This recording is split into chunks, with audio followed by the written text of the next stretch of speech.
Hey everybody, it's time for our weekly lesson, and I think I'm going to do my lovebirds as like parakeets. So I found a couple of parakeet images, and I'm inspired by that. So I printed this one out, and I did a really quick little sketch. I was going to do it on a square canvas, but in doing my square sketch, I realized it would look much better. The composition would look much better in a tall format. So I'm actually going to do it on a 6x12 piece of mixed media paper. Hi, Carolyn. So it's going to be something like this. It's twice as tall as it is wide, 6x12, and I think I'm going to have plenty of room for cherry blossom branches to be coming down. I'm going to have them somewhere like this. Maybe the branch will be kind of like that. They kind of subliminally form a heart shape. And that's really it. Yeah, something like that. A very simple composition. And so I'm going to get my paints out. I'm going to talk about the paint colors we're going to be using for this. So I'm looking at some old paintings that I did. It's kind of a mashup of this one. I think this was Moonlit Blossoms or something is what I called this one. And it's going to be a mashup between this and this one. And these were, I don't remember, Moonlit Lovebirds. So, but this one I'm doing today is not going to be moonlit necessarily. It's going to be a bright sky, and I'm going to have no mountain or no tree trunk, but just focus on the birds and the blossoms. So that's what I'm going to try to do today with my composition. So I've got my paint box with my primaries. I've got 3 different yellows, 3 different reds, and 3 different blues. Got some white and black on the side over here. And, you know, if you're painting along with me, go ahead and grab your water cup, your brushes, your paper towels. I like to get my paper towels all peeled off the roll so that they're ready for me to grab. And the colors in this are really beautiful, cool colors that work really well together.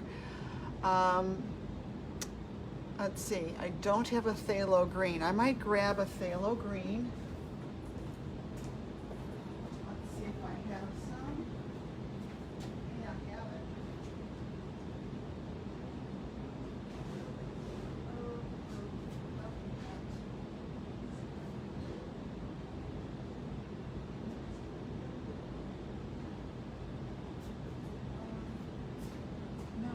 Don't have any more phthalo green. I sold it all to Carolyn.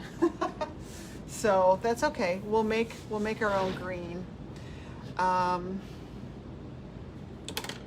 today I've got my handy dandy little spatula that I'm going to use to lift my paint colors out of the paint box.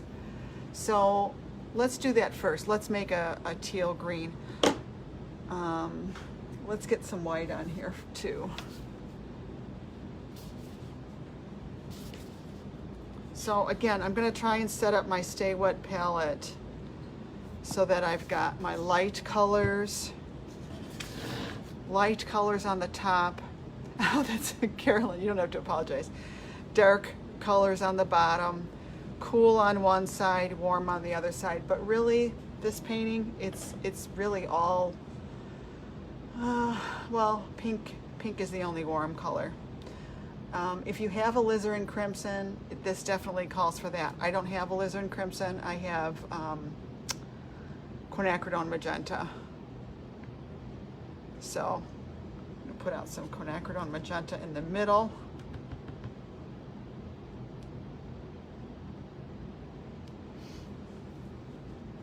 Wipe this off. I'm going to put yellow. Well, you know what? I don't think I'm really going to be using any yellow, except for mixing it into my green. So I'm just going to grab some cool yellow, put that up there. Wipe my spatula off.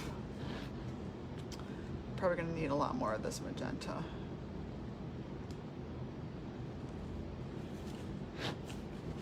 Okay, and then I need some blue. So I need like a phthalo blue to make my teal color.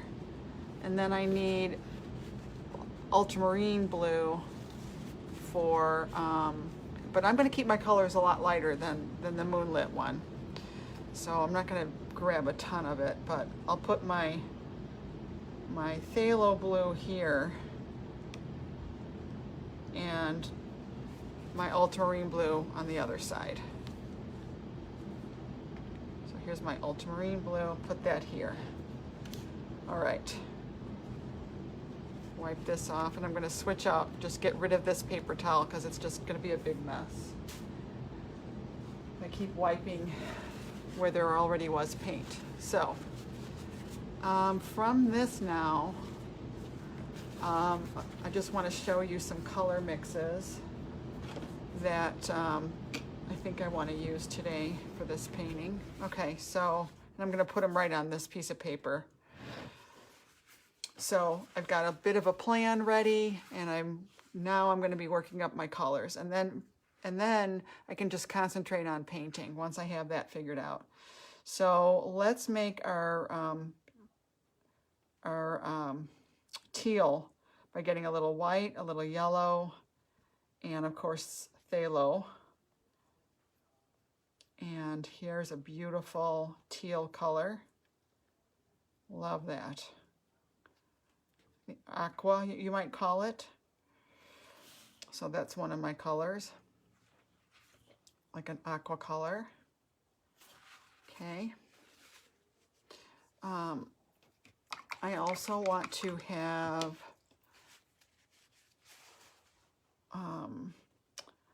like this ultramarine blue, but a lot lighter. So I'm just going to grab some white. Ultramarine blue mixed with white. Oh, sorry, you can't really see what I'm mixing over here. This might be a little too dark even. Let's grab some more white. Yeah, I want to keep it light. So there's my ultramarine blue and white. Kind of looks periwinkle. And then I want a nice pink. Of course, I can get that with my quinacridone magenta and white. So we'll do that over here. This is a real pale pink. Just like a icy pink. Put that right here next to the green. And that's really it, right? I think that's it. Those are the main colors, and we're going to just kind of blend in between those. I might have a slight variation of one that, oh, I could do a purple. Let's do a really pale purple where we'll have the ultramarine blue, white, and some quinacridone magenta. So it can be a, you know, towards the red violet or more blue violet, depending on what you like. So there's that. Okay, that's better. 4 colors. All right, so these are our 4 main colors we're going to have going on in here in this painting. So it's very springish, lighthearted, and you know, and fun. Yeah, I didn't even need that much yellow. Who knows, I might use yellow on their faces or their beaks. I'm looking at this, and there is a little bit of like a yellow right there. So on these guys, they've got a little yellow orange right there, which kind of, you know, just through, that would be a way to emphasize that isolated bit of yellow orange in the middle of all these other colors will help bring that to, as a focal point. So now I've got my paper. So what I did is I took some mixed media paper and measured out a 6 by 12 and put some gesso on it with a chip brush so that there's just a little bit of texture ridges on there. I don't know if you can really see it. Yeah, now you can see, right? There's just a little, I want to see those little ridges. And I just did this a few minutes ago, and so I hit it with a blow dryer. And I'm ready to go. All right, let me lift up my chair. I need to sit a little higher. Sit on my stool. So yeah, I have found that if I'm painting with my canvas on a table flat, I really do need to sit up higher, like on a bar stool or something, so that I can look down on the work and actually see it all. So the very first thing we're going to do is paint in a background. And, you know, on this, we had this whole radial gradient swirls going on. I kind of want that, but not so much. I'm going to close my paint box up. I'm going to try and get in the habit of closing my paint box and putting it in. This is a bread bag to help it last longer. And it'll just keep it moist, keep the paint a little bit moist longer that way. Okay, so yeah, I don't really want to do the whole, this is putting a shadow over there, so let me move that out of the way. So yeah, I think I want to have them over here. So maybe I will, well, I wanted to draw them in chalk. They're going to be right about here. Or it's going to be small. So, okay, let's just grab like a 3/4 inch brush. So this is a 6 by 12 that I'm working on. I'm grabbing my 3/4 inch flat wash brush, dipping it in the water and wiping it off so it's not too watery. And I'm probably just going to use like mostly this tealish color. Let's try this.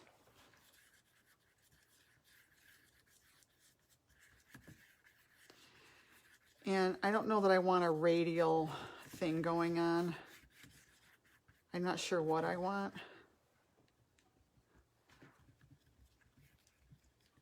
But I do know that this color looks really good with cherry blossoms. So maybe I'll just keep it really light, like we're looking up into a cherry blossom tree. And it's a little bit darker where my lovebirds are going to be. Really, they're parakeets. So this is just going to be nice and loose. And maybe up here it gets just a little bit pinkish, the sky.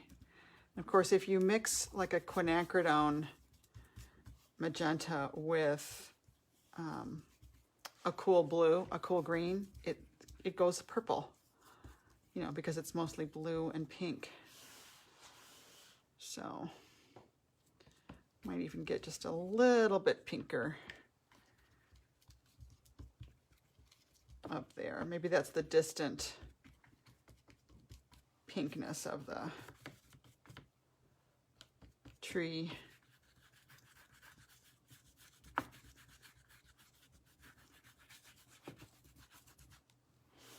So it's very, very light and airy and springish. And that might be all I need, really. It is going to dry out just a little bit darker. All right, so this needs to dry. And maybe while it's drying, I'll talk a little bit about the drawing of the parakeets. Or the lovebirds. So I'm going to turn it over on the other side. And really what we want to do is to make them kind of look like a heart shape. Just really subliminally. So you could like let's draw my rough of my thing, my canvas shape. You could have them, you know, either up here or down here. Pick one or the other. I think I want them down here so that the cherry blossoms kind of point down towards them. And I'm going to make them nice and elongated, actually. So I'm going to draw a heart. And then I'm going to morph it into a bird shape, if you will. So the tail, here's the other one, and they're going to be like touching.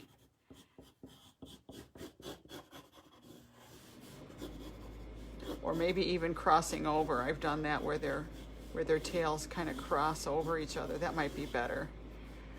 So it's like a teardrop, right?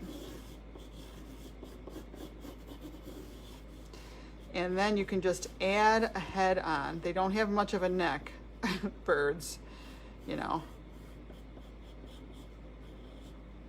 So I'm gonna show you this closer up in just a second. This is gonna be the head. I don't know why I'm making one taller than the other. Maybe he's too tall. Yeah, he's too tall. Not looking right. And when I go back to my little reference here, and you know, always, guys, look at a reference. Look at something to help you out. It's going to improve your work so much if you just take the time to go look at some reference. Okay, so I'm not looking at the back of a bird, but I can still get an idea. It's not really drawn. I'm rough. This is just really roughed in. So they have a very flat beak, and their eye is in the middle of their head, you know. And then this one's going to be just a little bit taller, maybe. Eye in the middle of the head, right? And the interesting thing about their backs, I did find a pair of parakeets. If you're looking at their backs, there's like a weird shape that happens. Like this. So here's his body, right? Here's his one wing goes like this, and the other wing goes like this. So you see their back in between here. This is their back was a different color. So that's how you know you're looking at their back. So that's what I'm going to do here. And the wings are going to have stripes on them, and the back isn't. That's how it's going to be differentiated. And the stripes go all up their shoulders and around their head and all of that. So the stripes is going to give movement and interest and contrast and center of interest. All of these things all at once. So that's it very roughly. Okay, so now that we have an idea of what the bird is going to look like, the birds, we're going to go back to our background that we've painted, and it still feels wet, so I'm going to hit it with my blow dryer. Sorry. I'll give you a chance to practice drawing more birds if you'd like. You can look at that.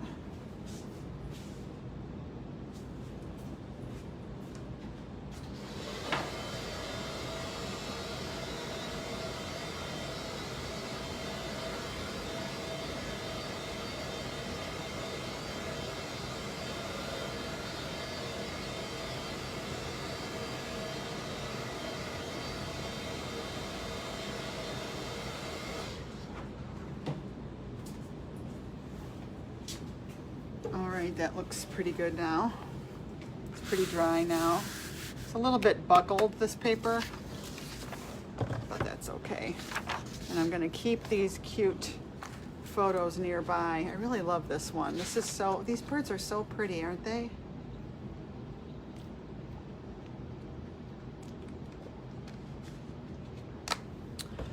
Okay, So now I almost want to make them front facing, you know.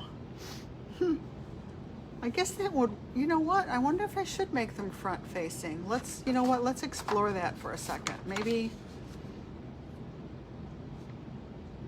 that would look better. What do you think? Okay, here, let's try it. And then of course we're going to have to put their claws in if they're going to be front facing. Use this as our inspiration. So should our lovebirds be front facing, or should we be looking at their backs? I suppose you could do, you know, whichever way you want. But let's say you do want to do it front facing.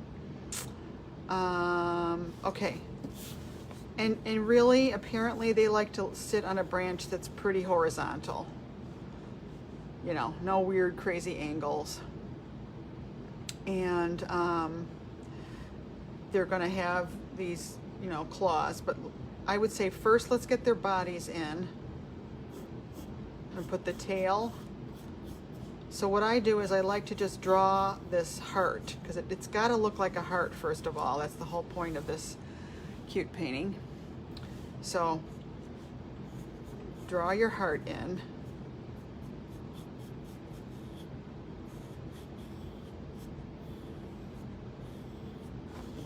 Right, so there's my heart. The bodies of the birds are really close together, almost touching. They could be touching if you want.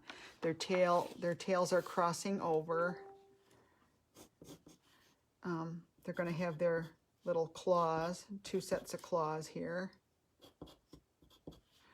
And then I might have mine a little bit tall. So let's do this. Let's cut it here and make that into the head.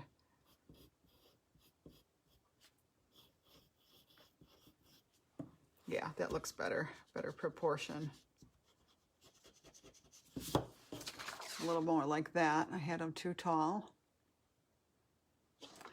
And their eye, when they're turned in profile, their eye is almost in the center of their head, and then they've got a flat little beak.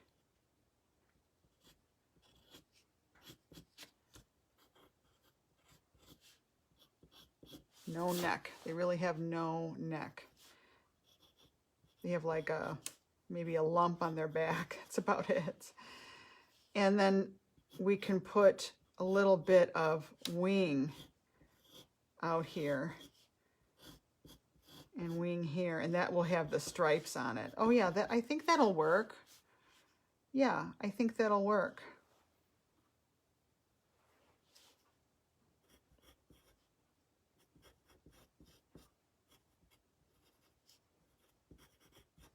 Actually, I don't like them in profile. I'm going to turn their head in just slightly, something like that. I don't know if you could tell what I have there. So it's kind of like,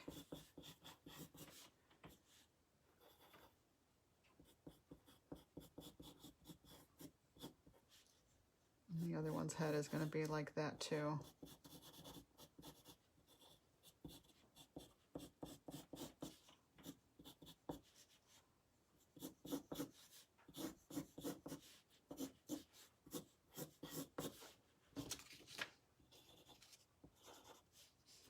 And their heads are going to be really striped.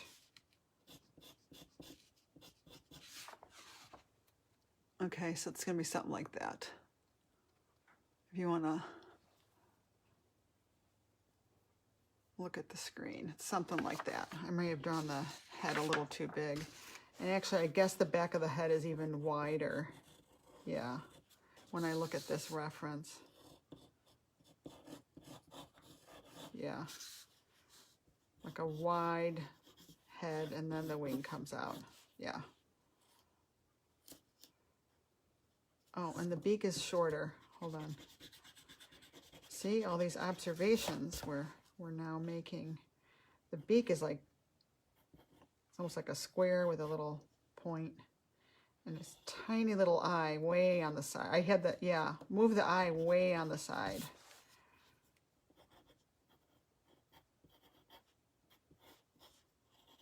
Way over there.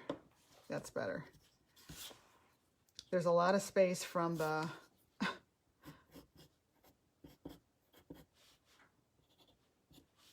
between the beak and the eye.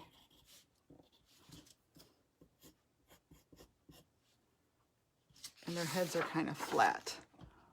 Okay, I think this looks a lot better. All right. Yeah, you know, birds, for me, birds are not easy to draw. I'll be honest, they just aren't.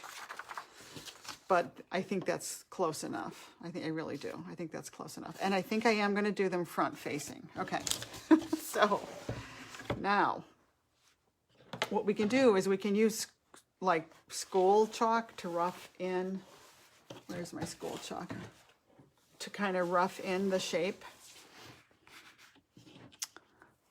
And who do I have here? I've got 3 people watching, but I only see Carolyn. So say hello if you would, please, so that I know who you are. Because it's kind of weird painting when you don't know who's watching you. What? I guess I should be over that by now. All right, so I want them to be about here. So I'm just going to go ahead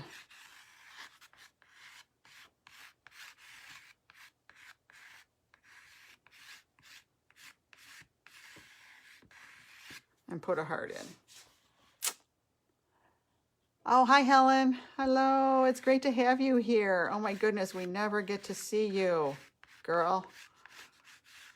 All right. So I'm putting that bottom shape of the tail, the way the tail comes out.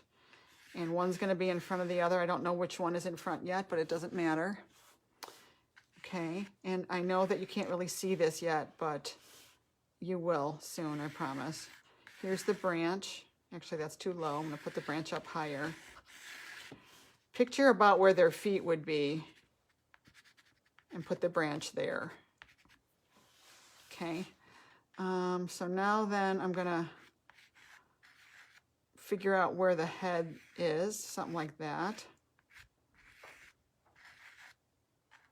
Right?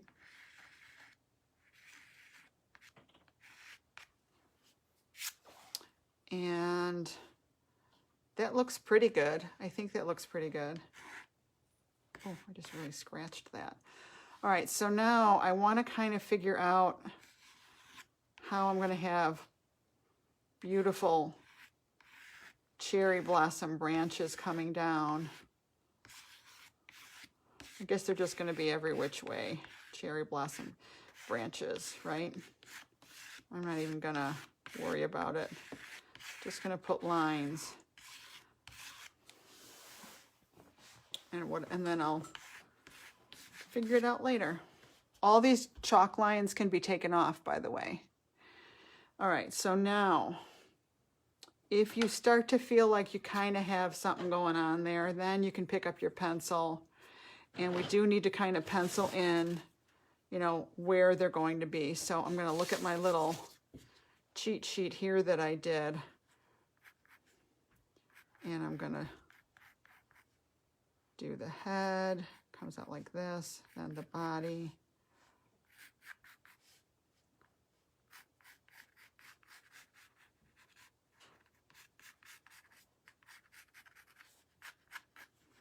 So here's my one bird. Here's her little beak, and her eye is way over here. Okay? Something like that. And then the other one, I'm going to do the shoulder. And I'm just going to mirror the same beak. Eye way over here. Just try to do the same thing backwards, I guess. You know, and these could be like little, I don't know, doves or something. I don't know.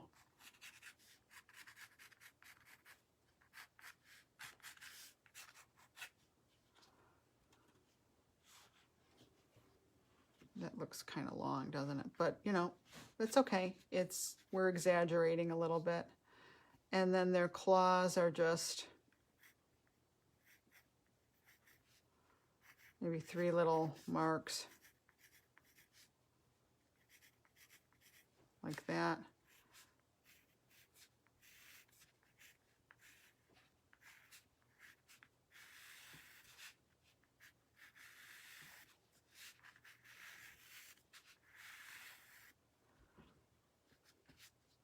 Yeah, something like that.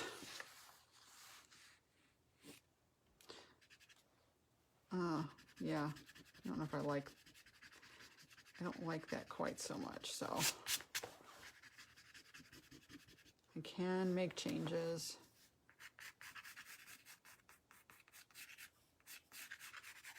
That's better.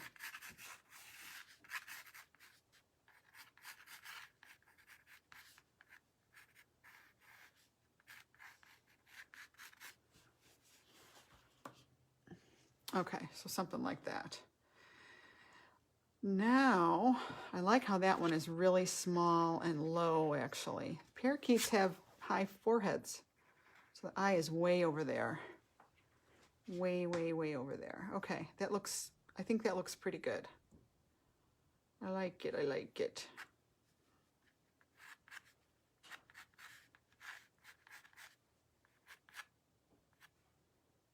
Oh, their wings kind of start low, don't they?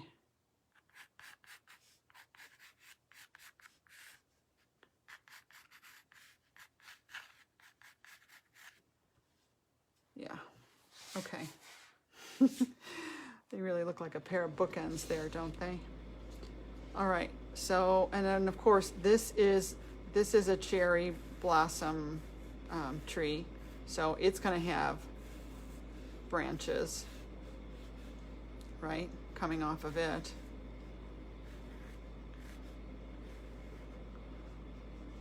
Needs to have that going on. I have a tendency to, look, I made that one the same angle as that one, so don't want to do that. Maybe something like that instead. And then maybe there's another branch kind of going up like this.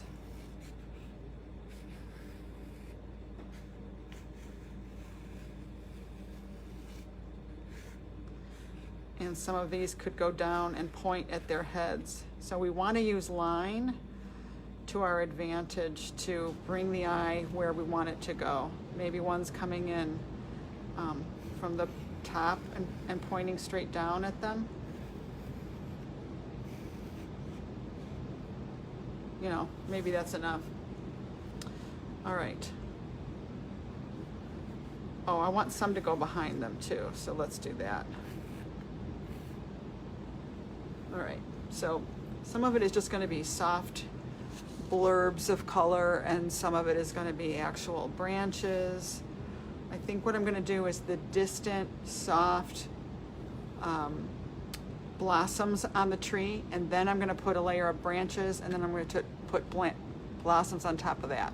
So we're going to do the distant foliage and blossoms on the tree first in soft colors, very similar to our background. So I think I want a round brush or a filbert for that. So I'm going to try this. This is a number 4. I probably need something bigger. Here's a 6, or maybe even an 8. So something that you can do soft blobby shapes. So I'm going to go back to my palette again, and I'm going to start up here. And since these are the distant pink blossoms, they're going to be lighter and cooler. You know, maybe they're kind of pinky purplish.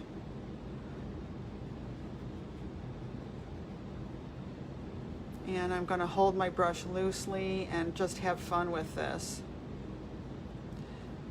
Think about if you were looking at a cherry blossom tree with your camera on that blur setting, think about what the distant branches would look like. That's basically what we're painting right now.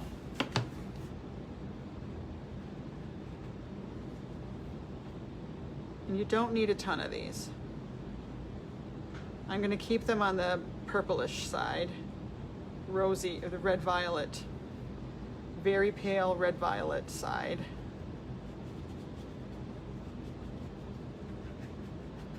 But you know, it's spring and they're all over this tree. It's like a gorgeous tree, full bloom, and these lovebirds are hiding out in this gorgeous tree.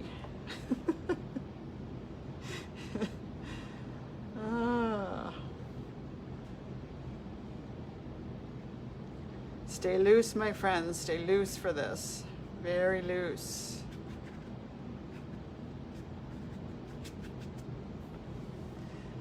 And there's a little bit of color shift going on. This should be fun, by the way. This should be just, you should be having a lot of fun and not worrying too much about anything. Now their heads are going to be kind of white, so I really do want a concentration of maybe a mid-tone value behind their heads. So I'm going to focus a little bit more right there by them, so that their heads will later on pop out nicely against it. Okay, so this is probably good enough.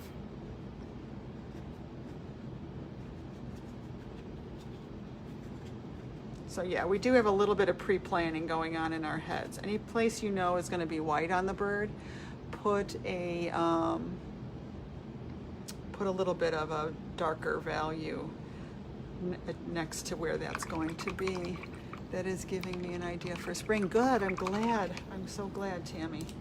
Okay, so it feels light and happy and all that. I'm very happy so far.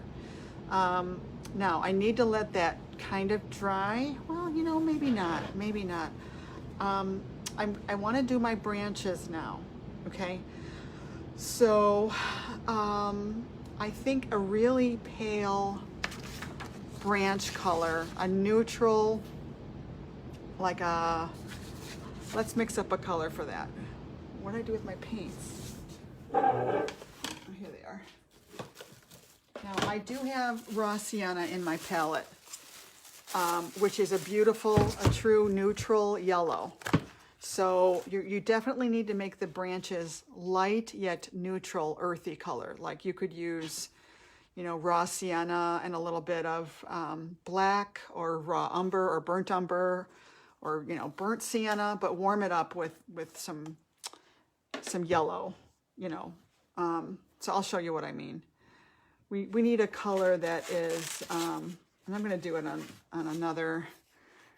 another mixing dish that I got. I got white and a tiny bit of black. I suppose you could just use really pale gray. But if we add a little raw sienna to this, look how much better that looks. It looks a lot more like a real tree branch, don't you think, guys? And of course, you know, with a lot of yellows, you can mix yellow with black and get a beautiful muted green.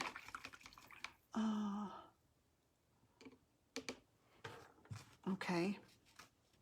So I could take my cool yellow,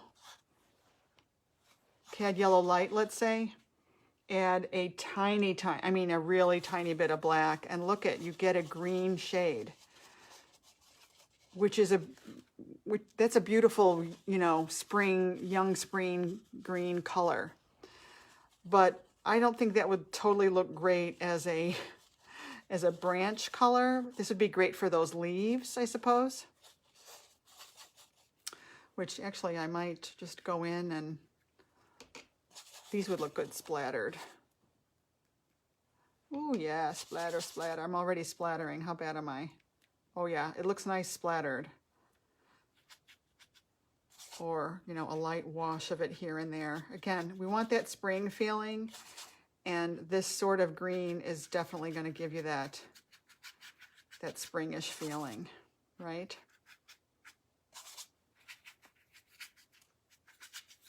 Okay, so there's that. I was talking about branch color and I got off on a tangent, didn't I? All right, so let's make some more of this branch color. Raw sienna, or you could use yellow ochre, you know, something like that. Or some sort of a brown. I don't even have a brown out right now. So that's why I'm adding a little bit of black instead.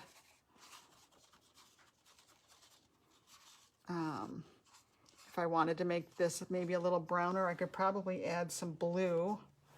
Maybe I'm going to add a little bit of my Indanthrene blue. Oh, it's going to make it go really green, though, I think. Yeah, nope. Nope, nope, nope. If something's too green and you want to neutralize it, you add red to it. So let's do that. And then you get purple. But it is a little more browny.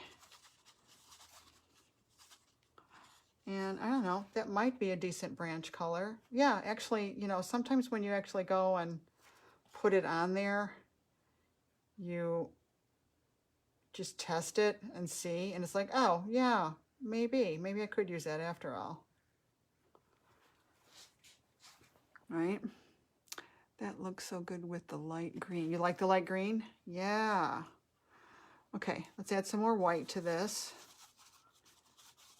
I think I can get away with this branch color. So any thick branches that you have, you can still do with this size brush.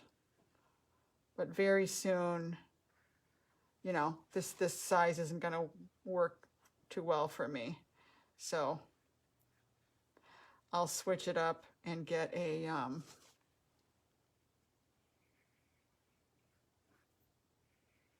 thinner.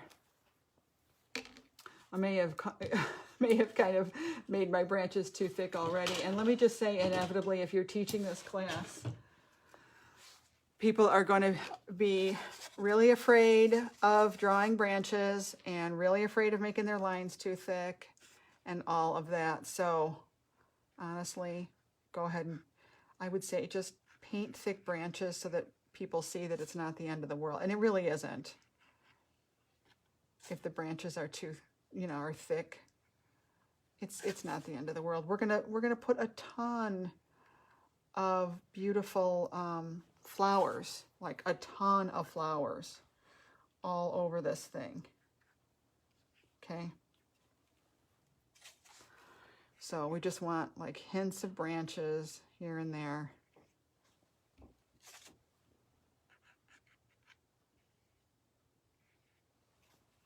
And that's probably pretty good. All right, so now, oh, I gotta plug in my my phone. Hold on.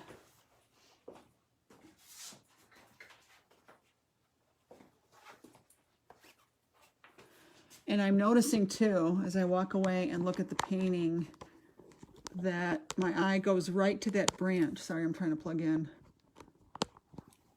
There we go, good. My eye goes right to this. It's very strong. That's okay. That's going to be what leads the eye in. And what I want to do is bring the eye around and keep the viewer's attention. So I'm going to try and do that through, you know, we were talking about these design elements in our morning chat the other morning. And, you know, balance is one thing and emphasis is another thing. And there's all these different ways you can emphasize different parts that you want to bring the viewer's attention to. Yeah. Yeah, it has a, yeah, hopefully it'll have a nice kind of Japanese feel. Okay, so maybe now we'll do a little bit on the birds. And the birds can be, I mean, I love these colors from this. And, you know, I'm using some reference images, but I'm not going to steal and copy this exact thing. I'm kind of coming up with my own mashup, if you will. I love this color too, so I'll use that also. So, you know, we want to have, you know, reference, always have a reference, and we want more than one reference. You know, I mean, these almost look like they might have been shot at the same time, but they were from different searches, actually. But yeah, I think I want to do that. And, you know, maybe to be safe, I don't have to make this the bird with the darker blue. I can make this the bird with the darker blue, you know, just so that it doesn't look too much like this reference. You know, there's always all these little things you can do to, you know. So anyway, that darker blue definitely looks like our ultramarine and white. right here that we're going to be using. So I think I still have that on my palette here, and I'm going to go ahead and paint this guy with that color. Right, so here it is. Might need to freshen it a little bit. Might even make it just a skosh lighter. So this guy is ultramarine blue. And I don't know exactly where the white of his head is going to come in yet. So I'm just going to kind of blob it on there. I don't know exactly how the wing is going to come in, so I don't know. I'm just going to kind of fake it on there. The nice thing about this style, I'm going to use a little bit of this on the other bird as well so that they harmonize. Maybe this would be the shadow of this one's, this bird's body would be a little bit more, this could be the shadow for that guy. Okay. And now I want to use maybe phthalo blue, you know, the blue-green blue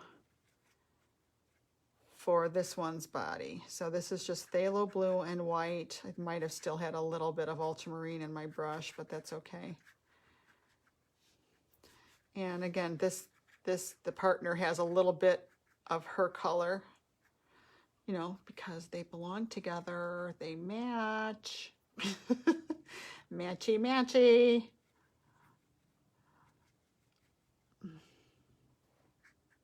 Needed to make this paint a little thicker.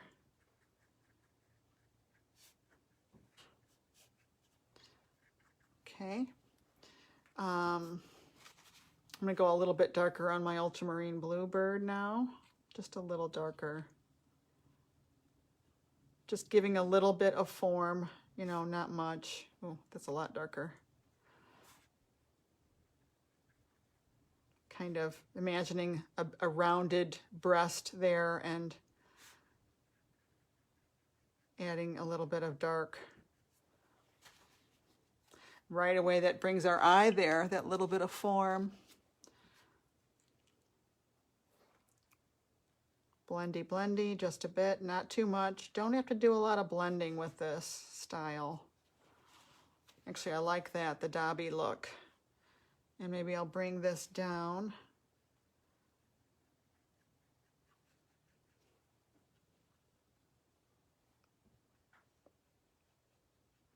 The tail does become kind of black. But I'm just dabbing in. I have, like, you know, broken color. Think of it as broken color. Keep that branch in front of their bodies.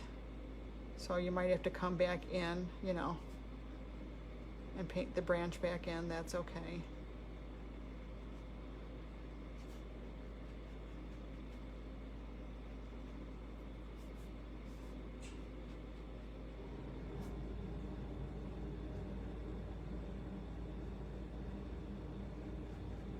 Sorry about the furnace.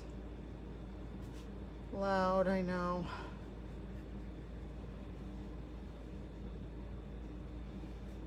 Okay, I'm kind of getting this wing going on here.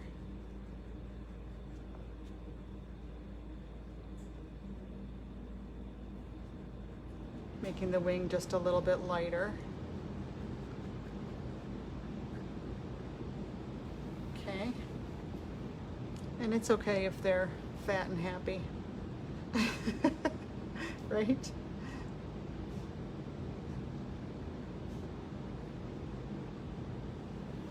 All right, same thing on the other one. I'm going to do a little bit of a wing coming out.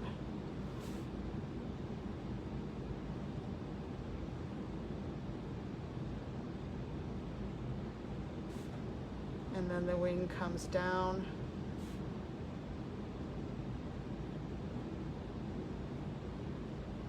Side of the body a little bit. Okay, so now I'm going to rinse my brush out and put some white in that head. Wish I could paint this fast. Your paints get dry. Well, the reason why my paints are not getting dry, Helen, this is called a Oh my goodness, my brain. This is called a Masterson Stay Wet palette. Have you heard of this? I do have a demo on this in the membership. I think it's with the Apple study and how to set up your palette. And so this is a paper towel underneath here. It's actually a shop towel. And you can buy, and then this paper is a special paper called palette paper that goes with this Stay Wet palette. And it keeps the paint wet. And then you put the lid on when you're done, and you can have this palette for about 2 weeks. And the nice thing about this is I don't have to mist. If you add water on top of this, I hate it because it dilutes my paints and it's harder to paint. So I have this in a really big size, and then they have this travel size Stay Wet palette. Oh, you could make yours pink and blue. Good idea, Carolyn. Yep. Oh, so you're telling me I have 2 boys? Crap. Did I make 2 boys? Oh, just like with the cardinals. My cardinal painting is 2 boys. But Helen, if you have more questions or need help on that, just let me know.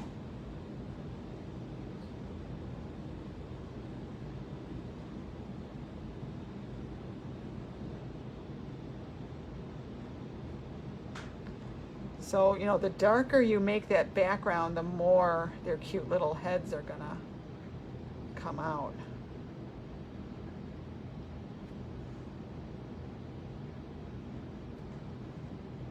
So I'm just kind of dabbing this white on. And again, you know, you gotta, you really do need to look at a reference for this, because I wouldn't know where to put these whites if I weren't looking at this, you know. I have never had a parakeet. I am not a bird person. Oh my goodness. It makes me nervous hearing them squawk. Oh, I don't like it. No offense. I hope I'm not offending anybody. If you're a bird lover, I don't know. You know how some things make you nervous? I had an aunt that couldn't stand to hear a baby cry, so she spoiled all of us.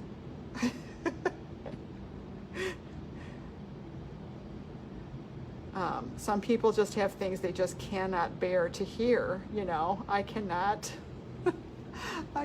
stand listening to birds. Okay. Do I have a link for one?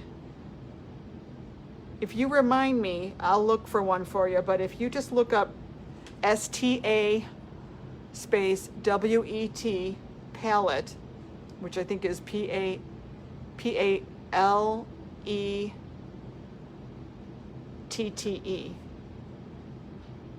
not to be confused with the other kind of palette.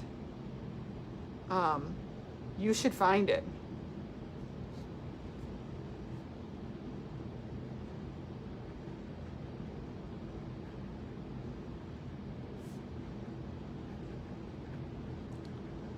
Or it, you know, the brand is Masterson, MASTERSON. Okay, so that's kind of cool. And I could switch to, here, well, while I got this brush, let's just put some yellow-orange beak action. So of course we can make orange. I always grab the lighter color first. Grab some yellow, and then add tiny bit of magenta or your whatever red you've got. And we're just, you know, put this little beak in here. Oh gosh, I kind of globbed it in. So I need to do another coat of that. Somehow it's watery. It's okay, I'll come back to it. And then I'm going to switch to a nice fine liner brush. This would be a good time to use like this. I really love this brush. Just a really small detail brush. And grab some black. Get that cute little black eye in there.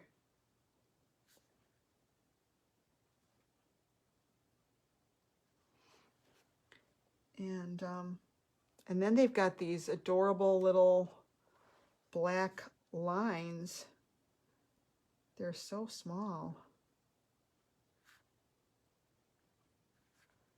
and kind of ruffly looking. So I'm just almost placing the tip of the brush down. Headache, eyes hurt. Oh, I'm sorry. Gonna be, yeah. Okay, Tammy. Sorry you're not feeling well, dear. Okay, so just like place the tip of the brush down. Now the black lines don't come around into the front of the face really, so. And they also don't go up too high on the top of the head. All right, and then they start happening on the wings.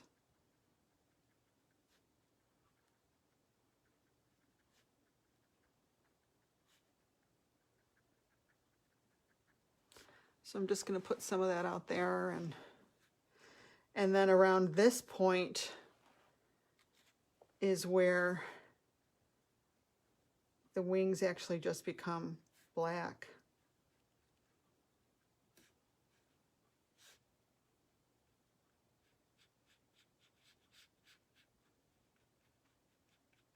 Or the tail and all that stuff. It's really black at this point.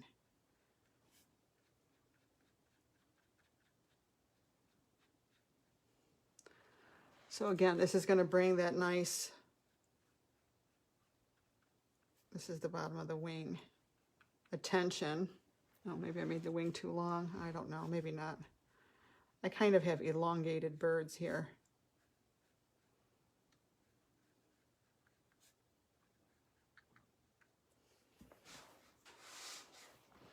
Yeah, that's not bad. And then we're going to do the same on this side.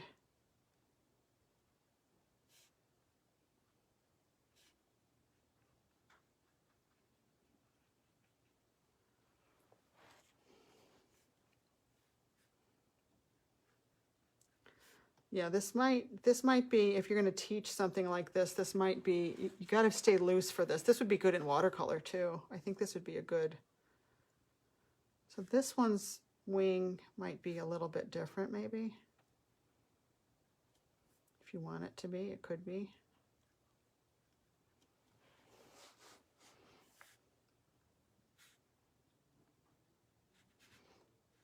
And then I'm going to try and do the same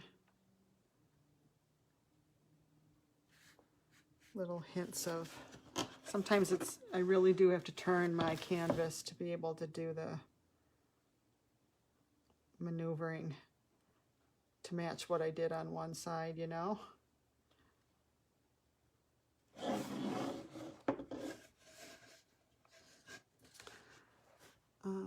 Okay.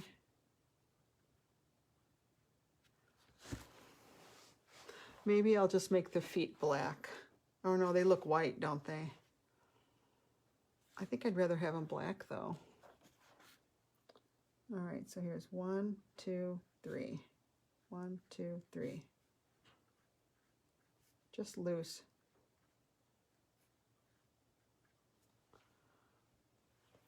Okay.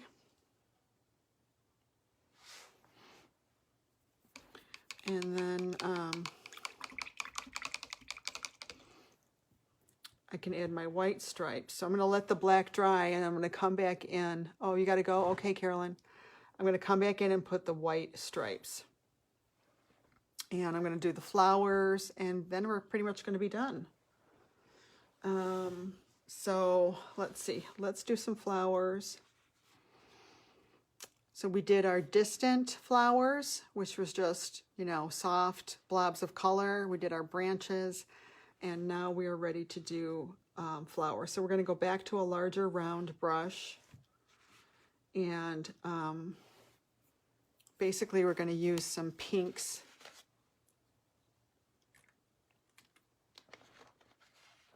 And whites. You know what? I want to hit their head with white again, just to really get this white to pop out.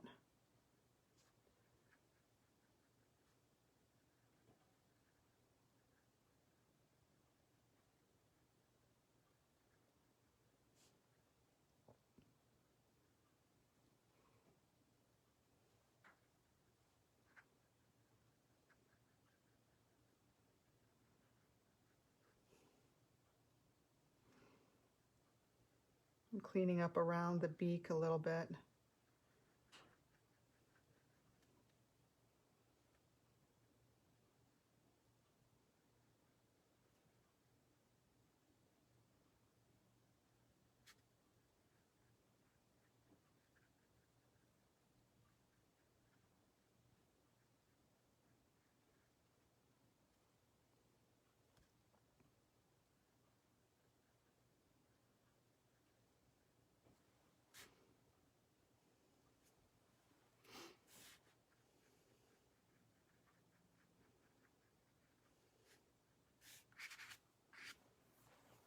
And sometimes the best tool is your finger to just create a soft blend. Yeah, I like that. I feel like I might get just a little bit more contrast back there. Now that I've got the head painted in, I can see that maybe the pink back there, or the purpley pink, could be just a little bit darker. So I'm going to go ahead and grab some ultramarine blue and some quinacridone magenta and white. And I'm just going to, oh yeah, look at what that does. Just a little bit darker.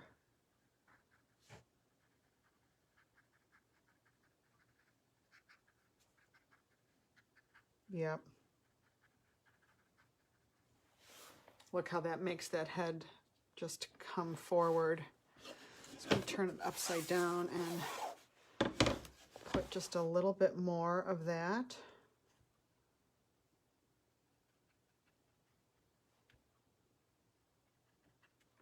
Of course, you know, you got to put it in other places too, so it's not so obvious what you did. So I'm just going to go around, blobbing around. I'm going to go blobbing around. I tell you, I do feel like I'm blobbing around lately. Oh my goodness.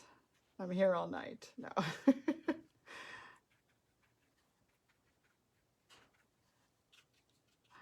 All right. And maybe some a little bit higher.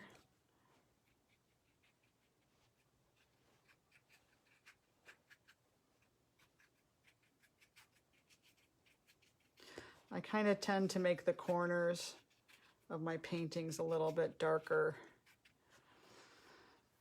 just to kind of almost subliminally frame it. So I'm going to go ahead and put this color around the corners a little bit.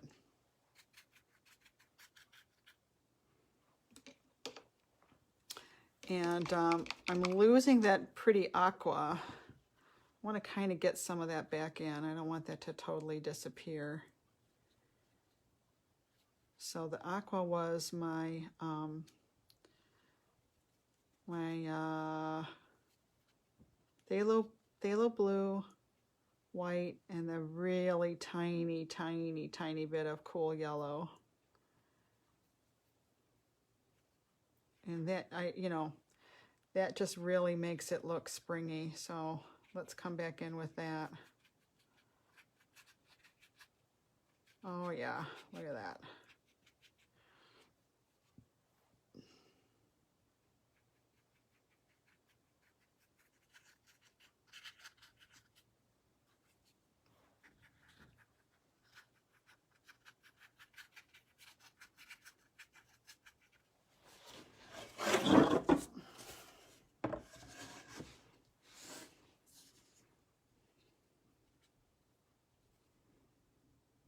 A little bit more of that. Oops, gosh, I grabbed way too much blue.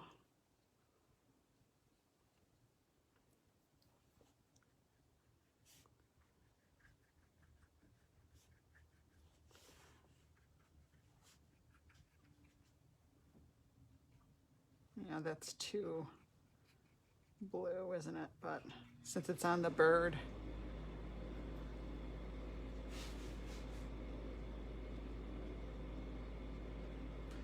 I'm going to kind of walk that color around a little bit too.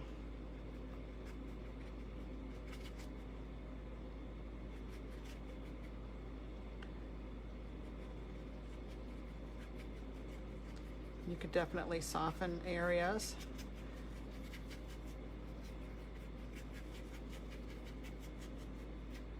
So that's what I'm doing now. I'm just kind of softening. And what's nice about this is I can decide where do I want to leave the colors that I painted previously. Where do I want to leave branches showing? I'm gonna wipe my brush off and maybe just grab, you know, well, I don't want to grab white because I don't want to compete with my birds. But what I'm going to do now is start really putting in some actual blossoms. So they're going to be like a whitish, you know, whitish pink. And they're really, it's a 5-point flower. And a lot of times I have to do half of the flower and then turn it and do the other half. So that's what I'm going to do. I'm going to do half the flower and come back for the other half.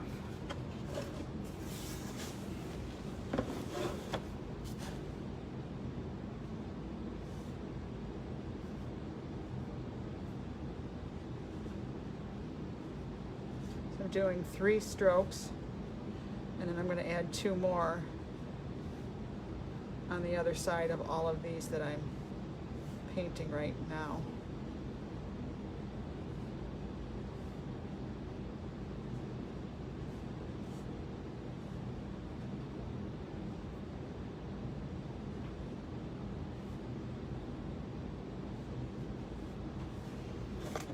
And I may not even see all of them, but that's okay if I don't.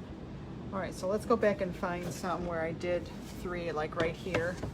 So I'm going to put the other 2 in. Boom, boom. Here's another one. Boom, boom. Boom, boom. You know, and if you can't quite get all of them in, that's fine. Or, you know, if it's easier for you to do all 5 petals at once, you know, go ahead and do that too. I like to do the stroke from the outside in. So let me show that close up, a little bit close up, how you do this 5-point flower. So what I do is I go 1, 2, 3, and then I turn it and go 4, 5. So 1, 2, 3, turn it, 4, 5. And then later on what we're going to do, so that's what they look like, 5-point flower. And then you go in later with a smaller brush and you paint the center in. And I like to do like a, you know, you could do like that or something.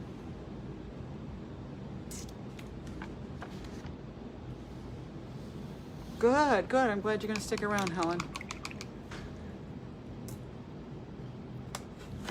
All right, so that's that. So now up in here where I made this kind of darker and cooler, I think I'm going to do my flowers just a little bit whiter, a little bit more white in my mix.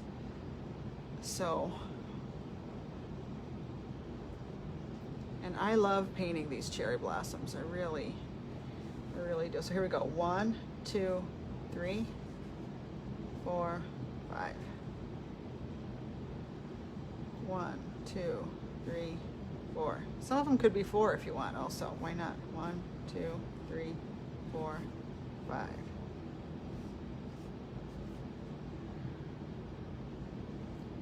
2, 3, 4, 5. 1, 2, 3, 4, 5. The more you do, the better you get. You can have some of them overlapping your branches.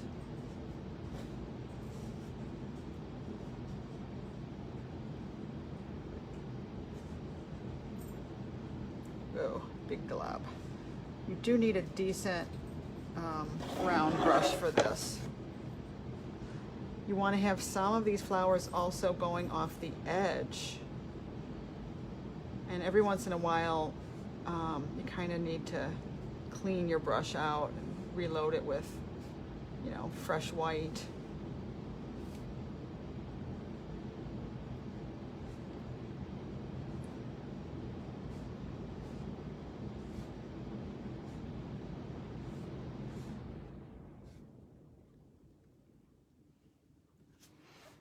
So anyway, you can kind of see the white ones up there.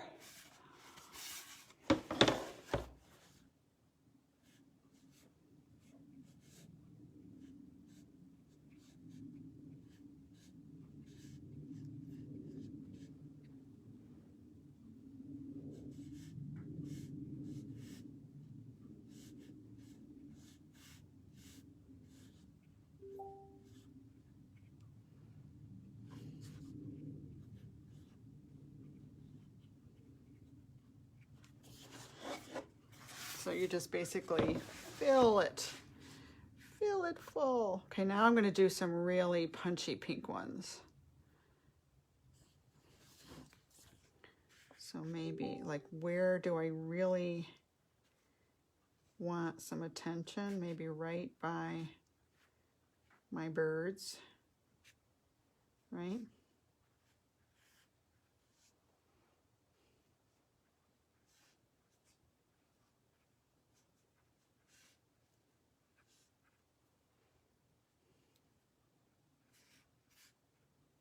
So think about that eye path that we talked about.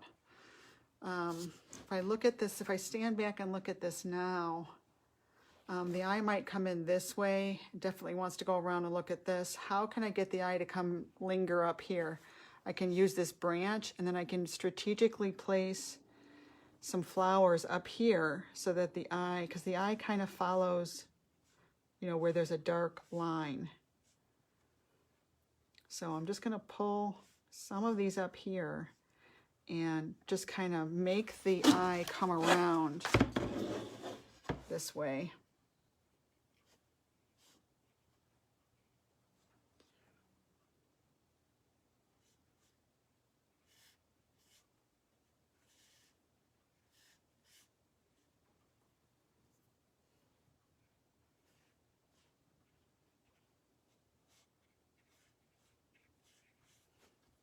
So hopefully now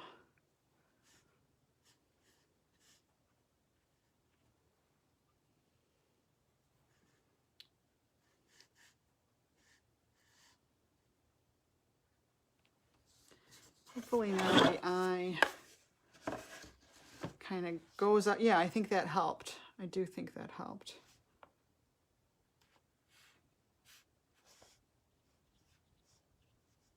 So I'm using a little bit of reasoning in you know, why I place the colors where I put them, because I want the viewer's eye to travel in and around and enjoy the view and stop and smell the cherry blossoms, if you will.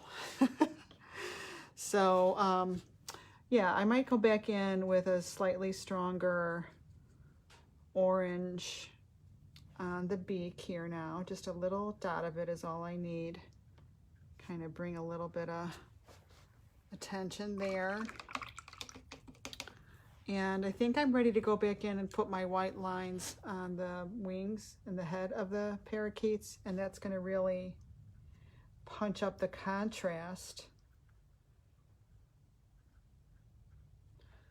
you know, right on their heads, and again, bring attention to them.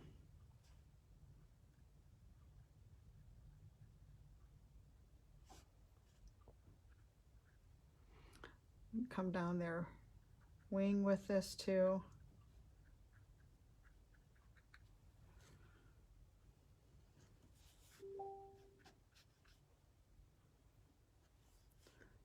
Fun, fun, fun. A little bit of white on the, maybe on the tips a little bit. I could even come in and do these claws in white now.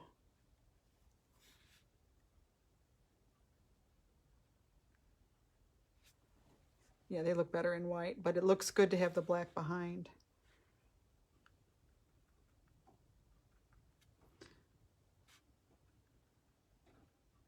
I'm doing these little vertical strokes here to kind of simulate the wing, the feathers. And I'm painting them, you know, the way that they go, you know, they're fluffy little kind of diagonal lines.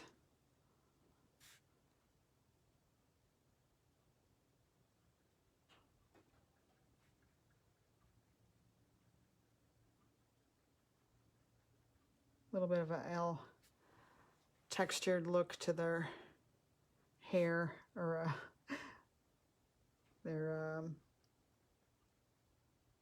sides of the head. And I'd love to put a tiny little highlight right in the eyeball.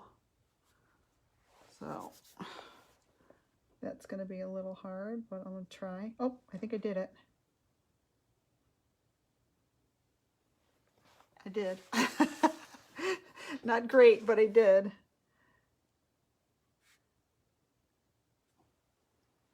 Maybe I'm going to paint the beak with white and yellow because it's just not, yeah, that's better. And you know, looking at the reference, I see just a little bit of pink around the face. Very subtle. It's almost like a pale gray. So I think I want to put just a hint of that.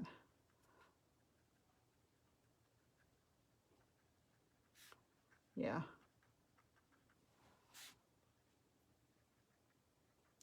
Again, I'm just trying to get form.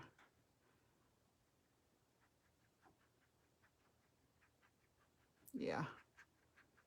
That looks better, I think. Okay. And maybe with this finer brush, I see just a couple of strokes that look a little too loose.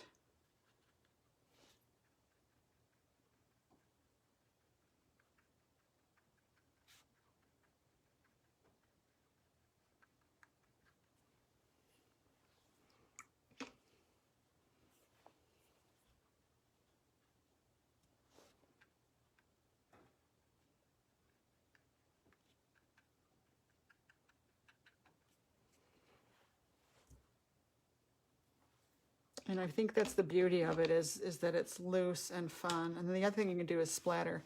Now back here, I didn't put anything in the background, so I need to put some stuff back there and here. I kind of forgot about this, so let's go put something in there, you know. It looks like a hole, looks like it was forgotten. We don't want it to look like that, right?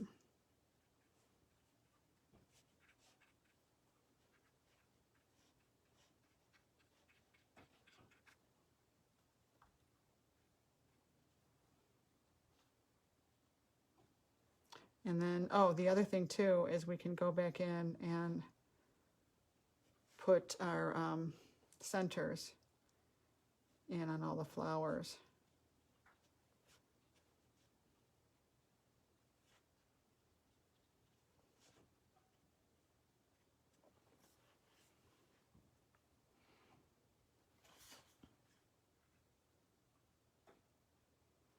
And I mean, you can sit and really carefully paint each of these flowers and make a really stunning cherry blossom painting. I've done that. I love cherry blossoms or apple blossoms, whatever they are. But, you know, I just didn't feel it was necessary to go into all that here, you know. You get the idea, I think. This line here is bothering me. I want to break that up, so let's do that real quick. I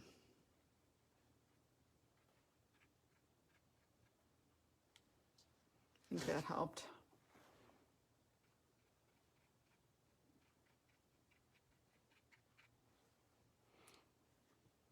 I mean, it gets to where you can just kind of almost paint globs in.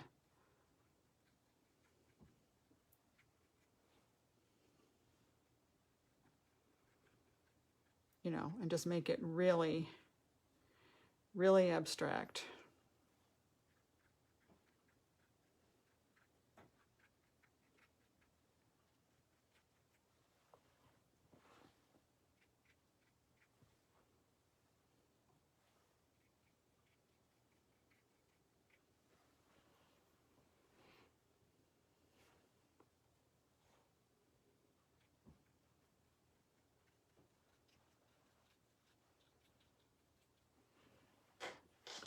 And now that beautiful light green is kind of all gone, so I think I do want to get some of that back in here because that really did give a spring look, right?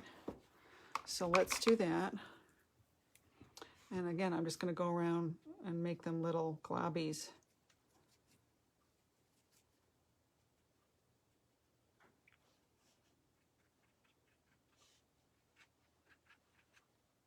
Yeah, I like this color.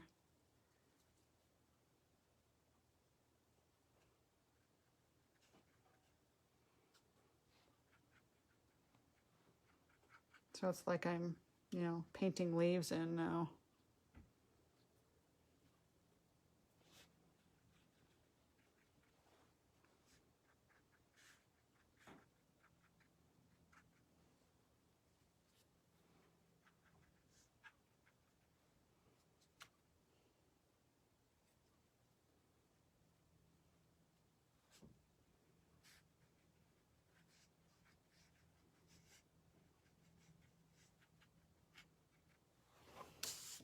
Yeah, the green seems to really liven it up, doesn't it? Wow. It makes it really springy, I guess. And it really makes it feel like these are birds that are, you know, in a tree.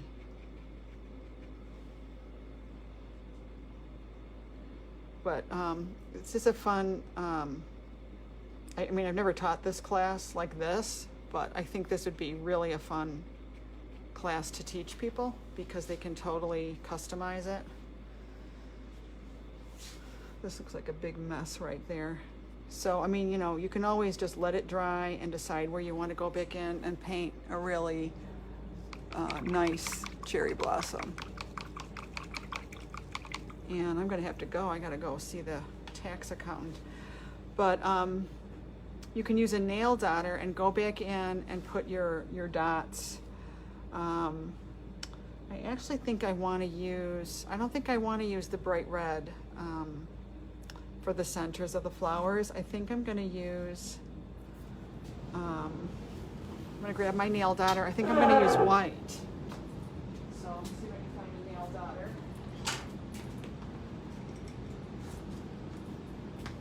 Yay, I found one. And I'm just gonna hit, you know, and this really makes a big difference. Don't leave this stuff out. These little dots, man, it just makes it so, I don't know, elegant or something. And sometimes I'll put dots where there really is no flower and it's okay. Then the brain thinks it's a flower. All these tricks we pull. We're so bad, aren't we? So see how those dot centers really help?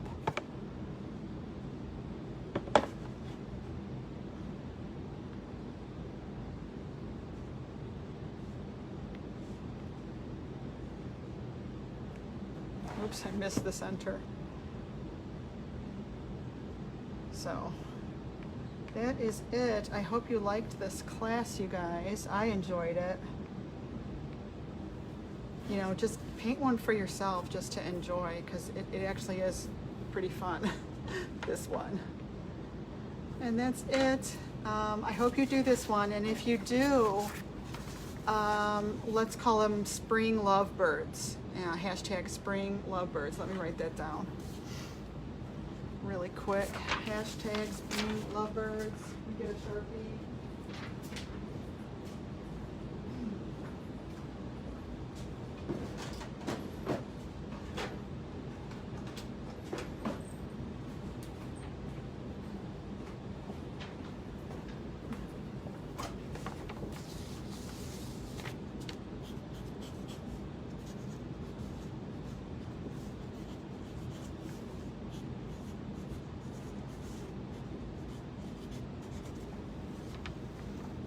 All right, there it is.